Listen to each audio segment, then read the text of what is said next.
ఆధునిక మహిళకు శాపంగా పరిణమించిన బ్రెస్ట్ క్యాన్సర్కు ఇవాళ ఆధునిక వైద్యంలో చక్కటి చికిత్సలు అందుబాటులో ఉన్నాయి. క్యాన్సర్ తీవ్రతను బట్టి కీమో, రేడియేషన్ సర్జరీల సాయంతో రొమ్ము క్యాన్సర్ నుంచి తేలిగ్గా బయటపడొచ్చు. ముఖ్యంగా బ్రెస్ట్ క్యాన్సర్ సర్జరీకి సంబంధించి నేడు విప్లవాత్మక మార్పులెన్నో అందుబాటులోకి వచ్చాయి. రొమ్మును పూర్తిగా తొలగించకుండానే క్యాన్సర్ కణజాలాన్ని తీసివేయడం ఇవాళ సాధ్యపడుతుంది. అలాగే సర్జరీ తర్వాత రొమ్ములో ఏర్పడే సొట్టల్ని సరిదిద్దడానికి ఆంకోప్లాస్టిక్ సర్జరీలు సైతం చేస్తున్నారు. బ్రెస్ట్ క్యాన్సర్ సర్జరీలో అందుబాటులోకి వచ్చిన నూతన మార్పుల గురించి డాక్టర్లను అడిగి ఇప్పుడు తెలుసుకుందాం.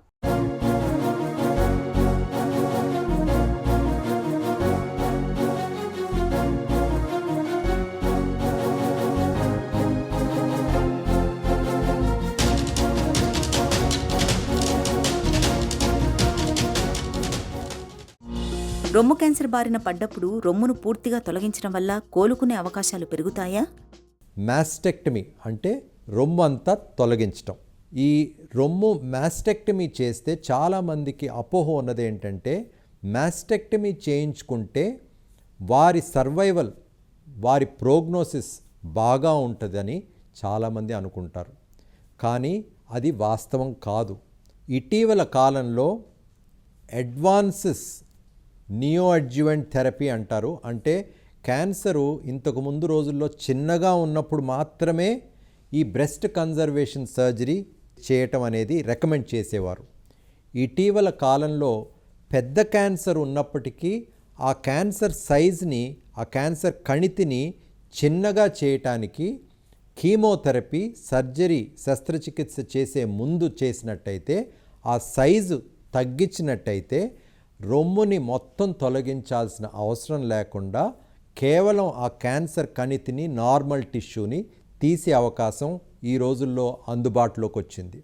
చాలామంది బ్రెస్ట్ కన్జర్వింగ్ సర్జరీ అనేది చేయించుకుంటున్నారు. అది ఇంకా ఆ సంఖ్య మన దేశంలో పెరగాల్సిన అవసరం ఉంది.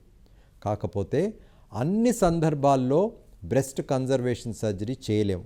కొన్ని సందర్భాల్లో రొమ్ము తొలగించాల్సిన అవసరం పడవచ్చు. దానిని మాస్టెక్టమీ అంటారు. చాలామందికి అపోహ ఉన్నది ఏంటంటే మాస్టెక్టమీ చేస్తేనే వారి ప్రోగ్నోసిస్, సర్వైవల్ బాగుంటుంది అని అనుకుంటారు. అది వాస్తవం కాదు. బ్రెస్ట్ కన్జర్వేషన్ సర్జరీ చేసి దాని తర్వాత గనక రేడియోథెరపీ తీసుకున్నట్టయితే వారి సర్వైవలు మాస్టెక్టమీ చేయించుకున్న వారి సర్వైవలు ఈక్వివలెంట్గా ఉంటుంది. సో అంచేత బ్రెస్ట్ కన్జర్వేషన్ సర్జరీ చేయించుకోవటంలో భయపడాల్సిన అవసరం లేదు. ఆంకోప్లాస్టిక్ బ్రెస్ట్ సర్జరీ అంటే ఏంటి? రొమ్ములో శస్త్రచికిత్స రెండు రకాలు. ఒకటి, రొమ్ము క్యాన్సర్ కణితిని తీసి దాని చుట్టూ నార్మల్ టిష్యూని తీయటం వైడ్ లోకల్ ఎక్సిషన్ అంటారు. అంటే ఈ ప్రక్రియ ద్వారా రొమ్ము తీయాల్సిన అవసరం లేకుండా కేవలం క్యాన్సర్ కణితిని, దాని నార్మల్ టిష్యూని తీయటం జరుగుతుంది. అట్లా చేసినప్పుడు రొమ్ములో సొట్ట ఏర్పడుతుంది. అందుకని ఇటీవల కాలంలో అత్యాధునికమైన సర్జికల్ టెక్నిక్స్ని వాడుతూ ఆంకోప్లాస్టిక్ సర్జరీ అనేది చేయటం జరుగుతుంది. అంటే రొమ్ములో గడ్డ తీసినప్పుడు సొట్ట పడుతుంది కాబట్టి ఆ సొట్టని పూడ్చివేసే టెక్నిక్స్ని ఆంకోప్లాస్టిక్ టెక్నిక్స్ అంటారు. అంటే ఆంకలాజికల్ ప్రిన్సిపల్స్ వాడుతూ, ప్లాస్టిక్ సర్జికల్ ప్రిన్సిపల్స్ కూడా వాడుతూ ఆ రొమ్ములో ఏర్పడిన సొట్టని పూడ్చివేయటం జరుగుతుంది. అది చేసినట్టయితే మహిళకి ఈస్థెటిక్ అవుట్కమ్ ఎక్సలెంట్గా ఉంటుంది. తర్వాత సైకలాజికల్గా ఇంపాక్ట్ ఉండదు. సర్జరీలో భాగంగా రొమ్ముతో పాటు లింఫ్ నోడ్స్ని కూడా తొలగిస్తారా? ఇప్పుడు మనం శస్త్రచికిత్స రొమ్ము క్యాన్సర్ వచ్చినప్పుడు రొమ్ము గురించి మాట్లాడుకున్నాం. రెండవ భాగం రొమ్ము కింద ఉన్న చంకలోని లింఫ్ గ్రంథాలకి చేసే శస్త్రచికిత్స. ఎట్లయితే రొమ్ములో రెండు ఆప్షన్స్ మనం చెప్పుకున్నామో, చంకలో కూడా రెండు ఆప్షన్స్ ఉన్నాయి. ట్రెడిషనల్గా ఎన్నో సంవత్సరాల నుంచి రొమ్ము క్యాన్సర్ వచ్చిన వారికి చంకలోని లింఫ్ గ్రంథాలన్నిటినీ తొలగించేవారు. దీనిని యాక్సిలరీ నోడ్ క్లియరెన్స్ అంటారు. ఈ ప్రొసీజర్ వల్ల కొంతమందికి, అంటే 100 మందిలో 10 నుంచి 15% మందికి చెయ్యి వాపు రావటం అనేది పాసిబిలిటీ ఉంది. దీన్ని లింఫ్ ఎడిమా అంటారు. అంతేకాకుండా చంకలోని లింఫ్ గ్రంథాలు అన్నీ తీసినప్పుడు అక్కడ నర్వ్స్ డ్యామేజ్ అయ్యే అవకాశం ఉంటుంది. కాబట్టి ఆల్టర్డ్ సెన్సేషన్ అంటే నమ్నెస్ కానీ, టింగ్లింగ్ సెన్సేషన్ కానీ, బర్నింగ్ సెన్సేషన్ కానీ ఉండే అవకాశం ఉంటుంది.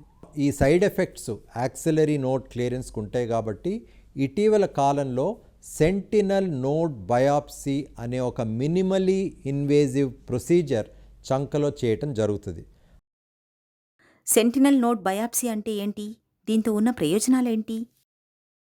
రొమ్ములో క్యాన్సర్ చిన్నగా ఉన్నప్పుడు ట్రిపుల్ అసెస్మెంట్ భాగంలో అంటే నిర్ధారణ చేసినప్పుడు అల్ట్రాసౌండ్ స్కాన్లో చంకలోని లింఫ్ గ్లాండ్స్లో ఏమీ అబ్నార్మాలిటీ లేనప్పుడు సెంటినల్ నోడ్ బయాప్సీ అనేది అడ్వైస్ చేయటం జరుగుతుంది.